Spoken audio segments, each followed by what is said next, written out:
Oi, gente, boa noite. Porque essa live hoje vai ser muito especial porque a gente vai ter um convidado especial. Só aguardando o Dr. Thales entrar, que é o nosso especialista em direito médico, que vai estar conosco hoje. Oi, Thales. E aí, Já Diane, estamos tudo bem? ao vivo hoje para falar sobre direito médico, que foi o assunto escolhido na enquete da semana passada. Para quem não conhece, meu nome é Jeane Menezes, eu sou advogada. E hoje a gente vai estar com o Thales Moura, que também é advogado. E hoje ele vai falar um pouquinho com a gente sobre um assunto que é da especialidade dele, que é direito. Diane, bem distante, na verdade, a gente mora, né? Um Saudação a lado todos. do outro, né? Assim. É, saudação a todos, é um prazer estar aqui. Agradeço o convite que a gente fez. É um desafio bacana, é um tema muito bom, é um tema do cotidiano nosso. Na sua vida, ter um contato com o direito médico, seja numa clínica, num exame, num laboratório, seja no hospital, seja numa consulta médica, e você tem que saber algumas informações para te ajudar nisso. Espero poder suprir as expectativas e conseguir solucionar alguns problemas e explicar para vocês e passar o maior número de informações sobre o direito médico. É interessante, né, Thales, que quando a gente ouve falar de direito médico, a gente acha que é só o paciente com o médico. Mas não, né? Também tem o paciente com o hospital ou com a casa de saúde, tem o médico com o próprio hospital. São várias relações dentro do direito médico, não é só médico-paciente, tem a questão de plano de saúde, tem vários aspectos, né? E hoje a gente vai abordar dois aspectos: direito médico, e o primeiro assunto é a relação médico-paciente. Ok. O médico, Thales, vamos me colocar na situação de um paciente, tá? Eu, como paciente, meu médico a qualquer momento pode simplesmente querer ou não querer mais me atender, suspender o atendimento. O médico deliberadamente ele pode não querer mais atender o paciente? Não, uma resposta simples para você, não. Não pode suspender. O médico ele não pode suspender o atendimento ao paciente. Ele tem que estar ao lado do paciente, essa relação, essa interação, mesmo que se for uma doença crônica, mesmo se for a solução só paliativa, ele tem que ficar ao lado do paciente, ele não pode suspender. Contudo, eu quero frisar algumas exceções que tem, que o médico pode sim suspender. O artigo 36 do Código de Ética Médica fala o seguinte, que o médico ele pode suspender o atendimento no caso de que ele sentir que o desempenho profissional dele está prejudicado e que o relacionamento está prejudicado. Eu vou tentar dar Então, um se tiver exemplo. um problema em relação médico-paciente, aí sim pode o médico não atender mais o paciente, pode rejeitar o paciente, digamos assim. Perfeito. Ele não pode, ele tem que atender o paciente, não pode suspender o atendimento. A exceção é quando há uma quebra no relacionamento ou um problema que pode prejudicar o desenvolvimento. Uma outra questão: quando um paciente vai no hospital ou numa clínica, em qualquer momento, seja para consulta, para internação ou para exame, pode levar um acompanhante? Assim, vou fazer um exame, quero um acompanhante. Pode ser o paciente? Pode levar? É engraçado, né? Porque a maioria das pessoas vão acompanhada para o hospital, para um atendimento, Sempre, né? Parece que as sempre. pessoas têm um receio, isso é do ser humano. É, o, o, o exame clínico, o exame pericial, o exame clínico do médico é um ato do médico, é uma prerrogativa dele. Então, ele que determina se a pessoa tem que ser acompanhada ou não. É a regra. Exemplo, tem alguns exames clínicos que o médico ele tem que ter um filo, ele tem que conversar, tem que ter o sigilo profissional. Às vezes, numa pergunta que o paciente está preocupado porque tem o acompanhante do lado, ele não vai responder do jeito que queria, pode prejudicar até um diagnóstico. Então, por isso que é uma atitude, é um ato médico, é um ato do médico decidir isso. Contudo, o ECA, o Estatuto da Criança e do Adolescente, fala que crianças menores de 12 anos e adultos maiores de 60 anos podem ser acompanhados. Então, a lei prevê que, nesse caso, ele pode ser acompanhado. Podem ser acompanhados, mas aí é o médico que vai dizer se aceita ou não o acompanhante ou... Nesse caso, o médico tem que cumprir a lei. Se a pessoa quer ser acompanhada, ele tem que cumprir a lei. Neste caso, a pessoa não consegue andar, a pessoa está de cadeira de roda, aí é o médico que define, na verdade. O plano de saúde pode descredenciar o médico, não pode? Tem forma, pode ser aleatório? Como que é isso? Porque a gente já viu que o médico pode rejeitar o paciente caso o plano de saúde não libere o atendimento, né? E com relação ao plano e o médico, o plano pode descredenciar o médico? Então vamos lá. Primeiro é o seguinte, nós temos que entender que a relação operadora-plano de saúde e um prestador de serviço, no caso médico, é uma operação regida por um contrato. Então, se lá tem algumas cláusulas de rescisão contratual, de cancelamento, tem que ser respeitado. Isso, então, é muito particular de cada profissional da área da saúde que fez um contrato com o plano de saúde, correto? Geralmente, os contratos já vêm um sistema de glosa, um sistema de defesa, de contraditório que o médico ou o prestador de serviço, que seja dentista, nutricionista, fonoaudiólogo, qualquer um deles, tem com relação ao plano de saúde. Então, resumindo, plano de saúde e o prestador de serviço, no caso o médico, foi a pergunta, eles são regidos por um contrato e eles têm que respeitar esse contrato. Quando eu marco uma consulta e não vou para a consulta, quando eu falto, óbvio que a agenda do médico ficou com a minha reserva de agendamento, mas ele não me atendeu. Então, ele deixou de ter um atendimento e deixou de receber. Ele pode me cobrar por eu não ter ido para a consulta? É interessante a pergunta, né? Bem, serviço não prestado não pode ser cobrado. Se for prejudicado, houver um dano para ele, ele pode pedir ressarcimento. Se ele entender que a hora dele daquela tarde, naquele dia, foi prejudicada e ele quer ressarcir esse dano por causa que foi propositado pelo agendamento e não comparecimento, ele pode tentar. Ele é um cidadão que pode fazer isso como qualquer outro. Só que, resumindo para você, de novo, voltando, agendamento, consulta não cumprida ou não agendada e não feita não pode ser cobrado. O médico tem mesmo essa necessidade, essa obrigação de ter um tempo, uma carga horária? Como é que funciona? Eu vou responder essa pergunta e vou pôr um questionamento para as pessoas com relação ao tempo de consulta, né? Que até eu já sofri com relação a isso. Primeiro é o seguinte, existe um dissídio coletivo que estipula, dá uma estimativa de como deve funcionar. No caso de pronto atendimento, no caso de urgência, emergência, pronto-socorro, eles estipulam que deve ser 5 pessoas por hora por médico. Seria uma média de, se você estipulou 4 horas, então seria 20 pessoas em 4 horas. Então, o médico teria que atender num pronto-socorro, no caso de urgência e emergência, eles teriam que ter 20 médicos, 20 pessoas. 20 pessoas. No caso, então, em 4 horas, 20 pessoas. Pronto atendimento e pronto-socorro. Não é consultório. Não é consultório.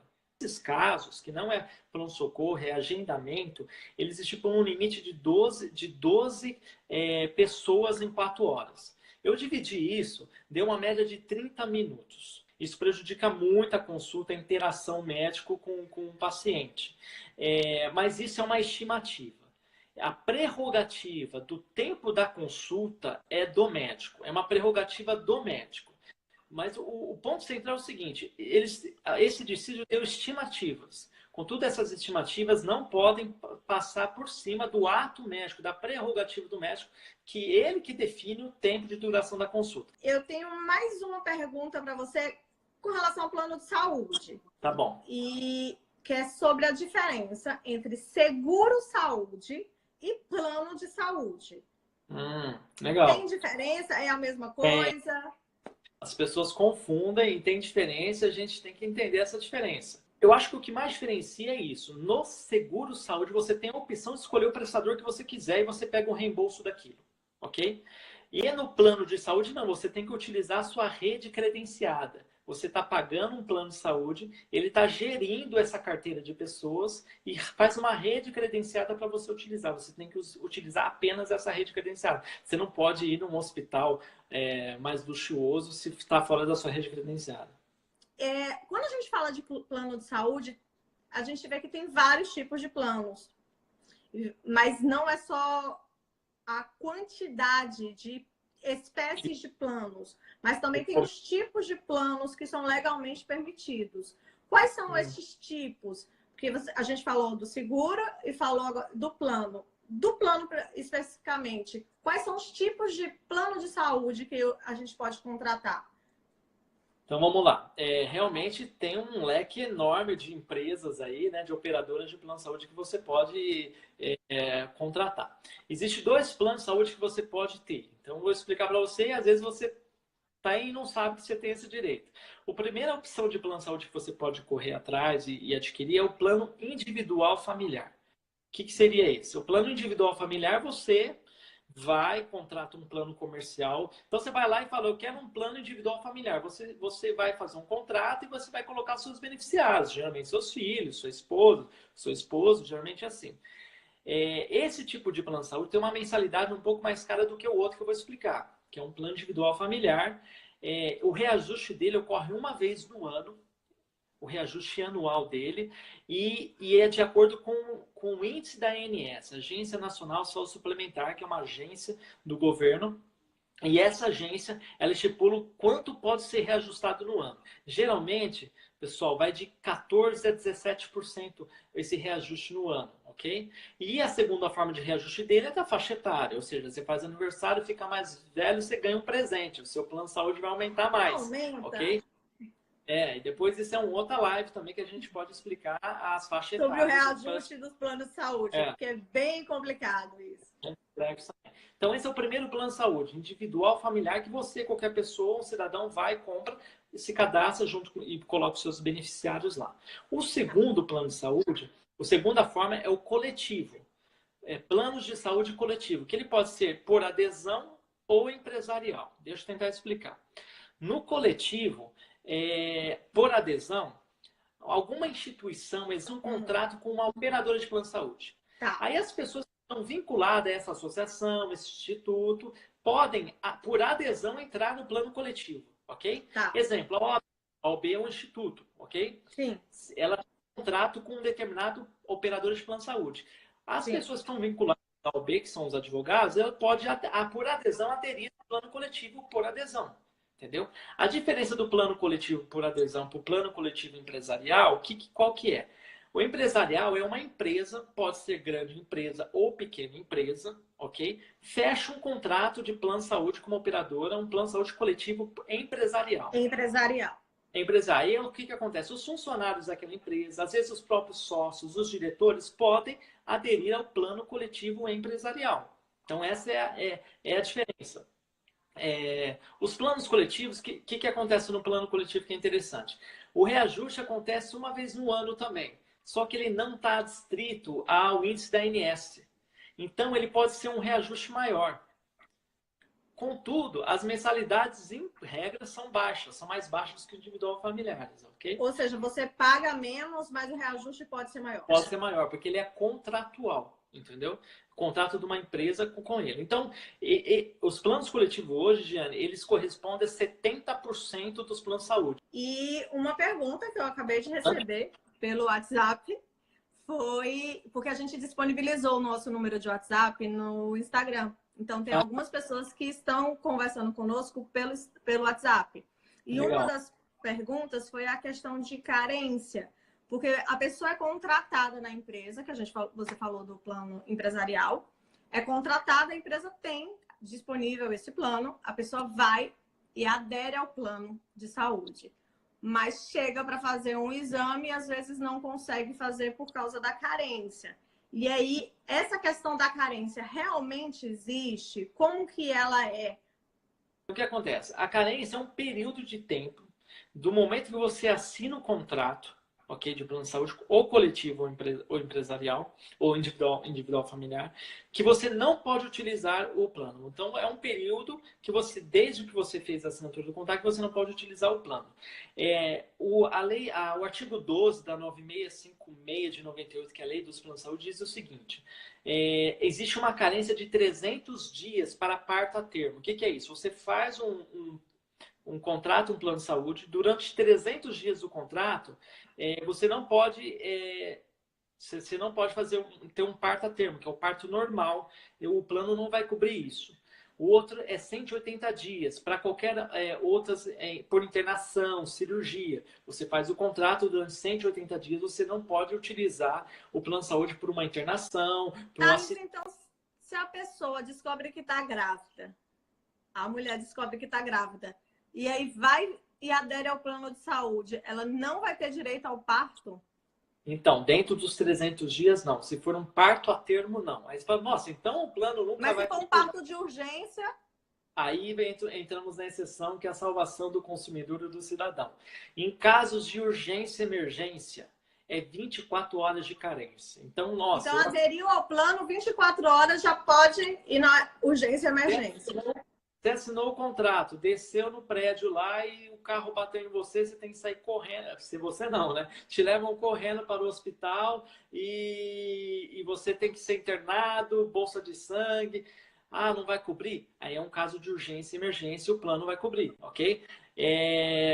Vamos ver a questão de parto, que você disse aí. A pessoa, não, o parto, houve uma complicação e tem que nascer prematuro a criança. Aí é um caso de urgência e emergência também, aí o plano vai cobrir nesse caso. Existe uma outra forma de carência, é a CPT, que é cobertura parcial temporária. O que acontece? Você entra no plano de saúde e você declara que, exemplo, você tem um câncer.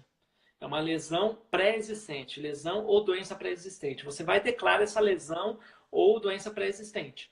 Nesse caso, o plano de saúde vai negociar com você e ele pode fazer uma carência, que é a CPT, cobertura parcial temporária, de até 24 meses. Aí ele negocia que ele pode fazer isso. Com relação a essa moléstia. E aí, depois de 24 meses, acabou a carência, é cobertura normal. Essa é a nossa primeira live, mas vamos ter muitas outras, sobre vários outros assuntos. Não só sobre direito médico, mas outros assuntos também. Espero que vocês tenham gostado. Me deixa aqui no Instagram quais os temas que vocês querem pelo Facebook. E esse vídeo vai estar disponível também no Facebook. Então, se você não assistiu, vai lá no Facebook. O nome do canal é O Seu Direito. E vai estar lá disponível lá. A gente também vai divulgar aqui o link do YouTube para vocês acessarem. Muito obrigada pela participação de todos. Obrigada, Thales. Foi bom, hein? Passou rápido demais.